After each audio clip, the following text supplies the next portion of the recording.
Hey, ¿qué la que hay? Hoy te voy a dar 30 frases que puedes utilizar en una conversación en español para ayudarte a hablar con los hispanohablantes. Today, I'm going to give you 30 phrases that you can use when speaking Spanish to help you have better conversations with native Spanish speakers. ¿Listo? Okay, so the first phrase, la primera frase, yo estoy bien, gracias. ¿Y tú? I am well, thank you, and you? Now, this is an easy phrase that you can use anytime you see somebody and they ask you, how are you doing? The next phrase, estoy así así. Now, this means I am so-so. So if you aren't doing well, maybe you're not having your best day, and somebody asks you, ¿cómo estás? You could say, estoy así así.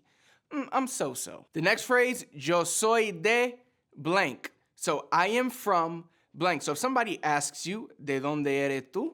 You say, yo soy de, and then you could say the state that you're from or the city you're from. So for example, yo puedo decir, yo soy de Washington, D.C. The next phrase, ¿cuál es tu nombre? So what is your name? Now, most people, when they think of what is your name, the first thing they think of is, ¿cómo te llamas? And yes, that is probably the most common way to say it. But another way you can say it is, ¿cuál es tu nombre? And sometimes people might ask you what your name is using that phrase. So if anybody ever asks you, ¿cuál es tu nombre? You can say, mi nombre es, and then say your name. So for example, mi nombre es Rocky. The next phrase, es un placer conocerte. It's a pleasure to meet you. So after you meet somebody, you can say, mucho gusto, nice to meet you, or you can say, es un placer conocerte. Now, if somebody says this to you, then you can respond with the next phrase or word, which is igualmente, the same to you. The next phrase, por favor y gracias. So please and thank you. These are actually two separate phrases, but I'll put them together.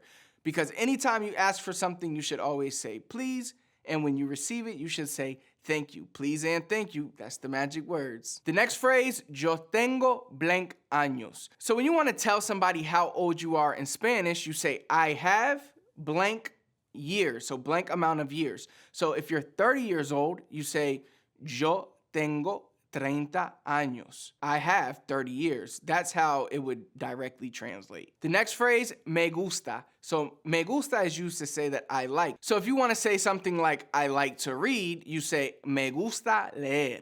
The next phrase, ¿qué te gusta hacer? So just like in the last one, I said me gusta means that I like. Well, te gusta means you like. So if you say ¿qué te gusta hacer? That means what do you like to do? So you can ask people this simple question when you're trying to figure out what are things they like to do in their free time. The next phrase, disculpe. So disculpe is like excuse me. So let's say that you need to ask somebody a question and you feel like you're going to be bothering them. You can say, disculpe, ¿dónde está el baño? And that's the next phrase, ¿dónde está el baño? That means where is the bathroom? And that's a phrase that we all need to know, no matter which Spanish-speaking country we go to. Next, perdón, perdón. So perdón means sorry or excuse me. You can think of it like pardon. So pardon me. It's very similar to disculpe, which we just covered, and you could use it to simply say, excuse me.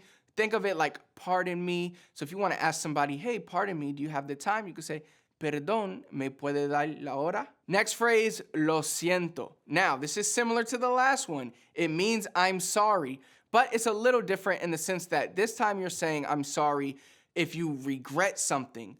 Okay, so if you did something that you regret and you're really telling somebody sorry, you would say lo siento. So I would say it's a little more strong than disculpe and perdón. Now you can also use lo siento if you are expressing condolences to somebody. So if somebody passes away, you can tell them, lo siento for your loss, basically. Next phrase, ¿cuál es tu blank favorito o favorita? So whenever you want to ask somebody what is their favorite something, then this is the phrase that you would use. So for example, if I want to ask you what is your favorite food, I say, ¿cuál es tu comida favorita? Next, ¿cuánto cuesta? How much does it cost? You'll need to know this anytime you go to any store in a Spanish-speaking country. If you see something that you want to buy, you got to say, ¿cuánto cuesta? Next phrase, siento interrumpirte. So sorry to interrupt you. So basic phrase there, it's a little difficult to say. So let's say you need to interrupt a friend. You could say, amigo, siento interrumpirte, pero tengo mala noticia.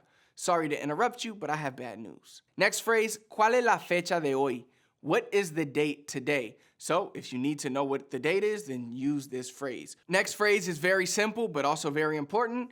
¿Qué hora es? What time is it? Next, necesito ir a blank. So I need to go to. So if you say, or if you want to say, I need to go to the store, you say, necesito ir a la tienda.